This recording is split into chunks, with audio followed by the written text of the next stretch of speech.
Problem से solution तक, astro तक, नो योर फेट। ओम नमः शिवाय। मैं हूं ज्योतिषाचार्य के.एम. सिन्हा और एस्ट्रो तक पर आप सभी का बहुत बहुत स्वागत है। देखिए, ग्रहण जो पड़ रहा है, चंद्र ग्रहण पार्ट 3 यहाँ पर मैं बना रहा हूँ इसी श्रृंखला में कि इस समय क्या करना चाहिए।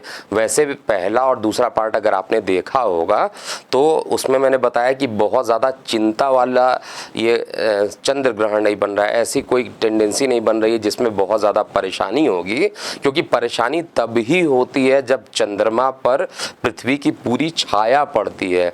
जब सूर्य और चंद्रमा के बीच में पृथ्वी आती है तो सूर्य की जो रोशनी होती है वो पड़ती है सीधा पृथ्वी पर, और पृथ्वी की जो छाया होती है वो चंद्रमा पर पड़ती है। और छाया भी दो टाइप का होता है, हमेशा देखिएगा छाया जो पड़ता है वो दो टाइप का होता है। एक बड़ी डार्केस्ट एरिया में होता है और एक बड़ी लाइट एरिया में होता है।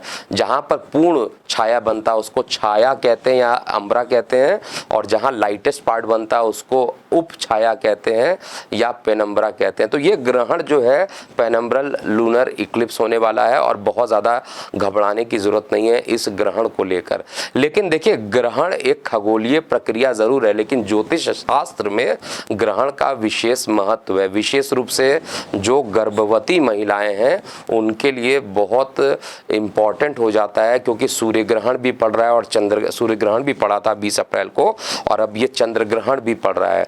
तो इस समय दोनों ही चीज़ों का प्रभाव जो है गर्भ में पलने वाले संतान पर ज़रूर पड़ेगा। अगर आप गर्भवती हैं तो आपको निश्चित रूप से कुछ उपाय यहाँ पर कर लेना चाहिए। ये भारत में विजिबल होगा, ये भारत में दिखाई देगा। इसके ग्रहण का जो समय रहेगा रात्रि 8:45 से लेकर 11 बजे तक ये मैक्सिमम होगा, और उसके बाद रात में 1:10 तक का इसका जो समय रहेगा भारतीय समय अनुसार ये रहेगा। और ये ग्रहण जो रहेगा साउथ ईस्ट एशिया में, यूरोप का पोर्शन, अंटार्कटिका का पोर्शन, ऑस्ट्रेलिया का पोर्शन और प्रशांत महासागर, हिंद महासागर और अटलांटिक महासागर में इसको देखा जा सकता है। लेकिन इसका प्रभाव बहुत ज़्यादा देखने को नहीं मिलेगा, और इसके कारण जो है जो गर्भ में पल रहे हैं शिशु हैं उस पर भी बहुत ज़्यादा कुछ नकारात्मक प्रभाव नहीं रहेगा। लेकिन फिर भी प्रिकॉशनरी सावधानी के रूप में ही आपको कुछ ना कुछ प्रयोग कर लेना चाहिए, क्योंकि ज्योतिष शास्त्र में बताया गया है कि गर्भवती महिलाओं के लिए इसका बहुत तगड़ा प्रभाव पड़ जाता है। इस एड को स्किप करना तो बहुत मुश्किल है, पर लाइफ की प्रॉब्लम्स का सोल्यूशन ढूंढना आसान। प्रॉब्लम से सोल्यूशन तक, एस्ट्रो तक, नो योर फेट।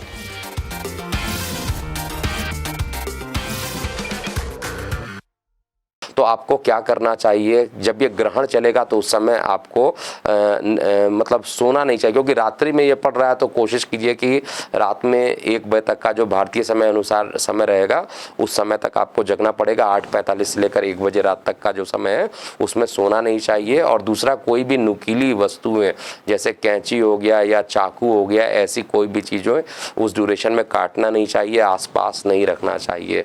इसके अलावा आपको जो है ओम सोमाय नमः का जाप करना चाहिए या ओम चंद्राय नमः का जाप करना चाहिए। और अगर बहुत ज़्यादा आप मंत्रों को कर सकते हैं, जिनके लिए विशेष रूप से कालसर्प दोष बहुत ज़्यादा आपको परेशान किया हुआ, आपके कर्ज नहीं उतर रहे हैं, उनके लिए बहुत ज़्यादा उपाय यहाँ पर अच्छा रहेगा। महामृत्युंजय की 1 माला कम से कम आपको करना चाहिए, नहीं तो 3 या 5 माला अगर आप करते हैं तो आपको बहुत अच्छे परिणाम यहाँ पर इस चंद्र ग्रहण के दौरान मिलेंगे। अब दान क्या क्या करना चाहिए, क्योंकि ग्रहण पड़ रहा है तो ग्रहण रात्रि में ये समाप्त होगा। तो रात्रि में स्नान, बहुत जगह तो आप देखिएगा आस्था का पर्व है तो लोग गंगा नदी में रात्रि में ही स्नान इत्यादि करेंगे।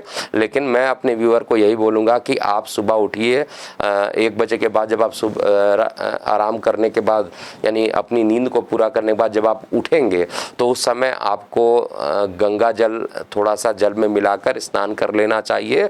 अगर गंगा जल ना मिले तो आप साधारण जल से भी स्नान इत्यादि कर सकते हैं, लेकिन दान ज़रूर कीजिएगा। और दान प्रत्येक लगन वाले जातकों को क्या क्या करना चाहिए वो भी नोट कर लीजिए। अगर आप मेष लगन के हैं या वृश्चिक लगन के हैं तो हरे रंग के वस्तुओं का दान कीजिए। अगर आप वृषभ के हैं या तुला लगन वाले जातक हैं तो आपको नारंगी कलर के वस्तुओं का दान करना चाहिए। अगर आप मिथुन लगन के हैं या कन्या लगन के हैं तो भी आपको नारंगी रंग के वस्तुओं का दान करना चाहिए। अगर आप कर्क लगन के हैं तो काली रंग की वस्तुओं का, अगर आप सिंह लगन के हैं तो भी काली रंग के वस्तुओं का दान करना चाहिए। और जो लोग धनु या मीन लगन वाले जातक हैं उनको इस समय सफ़ेद कलर और काले रंग दोनों को ही दान कर सकते हैं।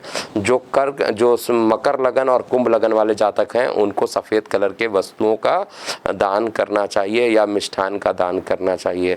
ऐसा करने से आपको काफ़ी लाभ मिलेगा।